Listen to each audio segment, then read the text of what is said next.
Look, I'm going to say it. I don't think there's a one size fits all to any of this.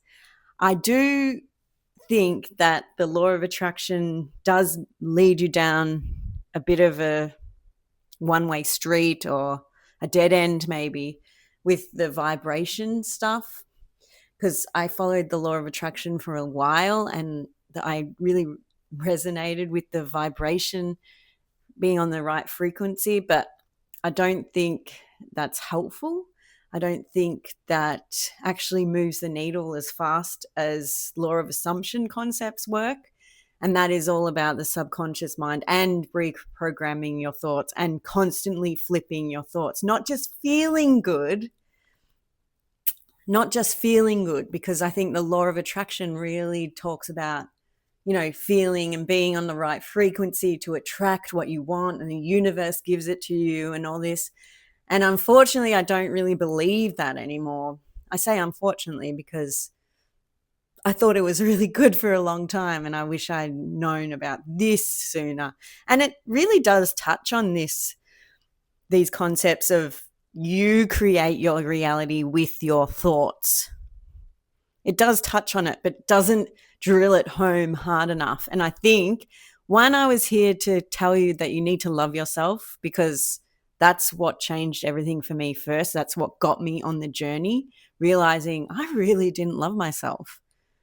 Years and years and years and years of just thinking I was worthless. And when you don't see yourself positively, it really affects how people treat you. One, because you pick up on things that maybe aren't there, but also you'll stay around people who are not good for you. So for me, it was a lot of guys I would be attracted to, not nice people, whereas now I would never be attracted to someone who I didn't think was good enough, or who wasn't really actively pursuing me, or who wasn't showing their interest. I'm just not even remotely interested in that. It's a turnoff. So those people that you see are in relationships, or they get into relationships easy, or they seem to meet people who are nice and friendly, and they have this level of self-worth that they're not even entertaining the douchebags that don't treat you right or aren't really that interested. They're not second guessing every text. They're actually getting pursued. When I changed my mind about this, I was pursued.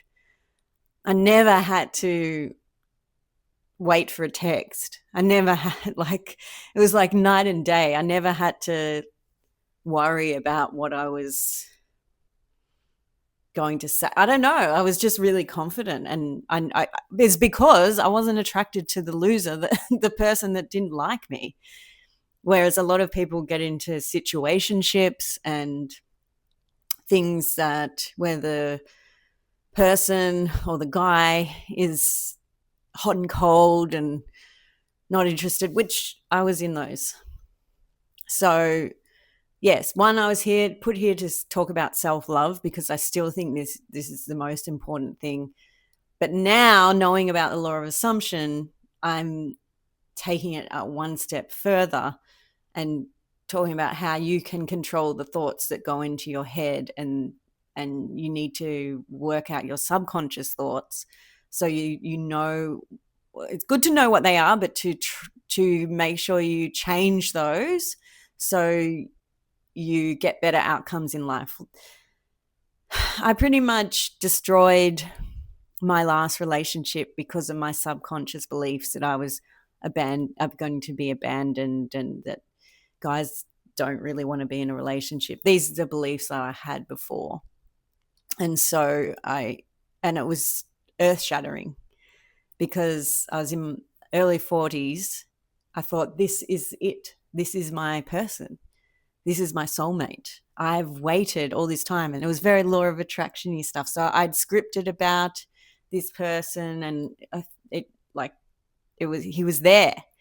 And I thought, I was so woo-woo about it. This is amazing. This is the most conscious relationship I'm ever going to have. And nope, but no, my subconscious beliefs, whoa, Nelly. I destroyed that relationship. I'm glad now that it didn't work out. And of course, a lot of people get on this law of assumption journey because they want to figure out or get their ex back or try and manifest their ex back, but which is good. You're on the journey for that reason. But it had gone so far that I abandoned the relationship before he abandoned me, which he was never going to do. And then he met someone else really quickly after that. So there was a third party involved and I was shattered. I thought my whole world was destroyed after years and years. So I had to go deeper, I had to find more information. And when it hit me like a ton of bricks, when I realized that it was me who created it with the thoughts in my head. And I was so devastated and it had gone too far. I didn't want to. Yeah, I did. So then it was the self-concept work that really changed everything for me. So I'd learnt to love myself on a surface level, I guess, but then going deeper into the subconscious, those old thoughts were still there about abandonment and everything else. And so I really worked on my self-concept and seeing myself as I am, as I've always been. So as you have always been, right? You've always been that girl that you know you are. But if your thoughts tell you something different, you're going to show up as the other version that's not as ideal and doesn't attract ideal outcomes. And so when I worked my self-concept, that's when everything changed. That's why I can be in this nice hotel with my partner and do amazingly fun things and work a job that is really flexible and expect more, go for something new, like building this YouTube channel, seeing where that takes me so that I can work for myself and not rely on other people. Yeah. That's what doing this work does for you. So keep going at it. I'll keep trying to share more. I've done so many things. I did so many things. And the more I do these videos, the more I think, oh my God, I remember I did this. I remember I did that. And I did courses. I've read books. I've had coaching from other coaches. I'm still learning as well. But yeah, I did so many little things to get me to a point where it's all flowing now. And that's why this channel exists now. It couldn't before because I wasn't quite there yet.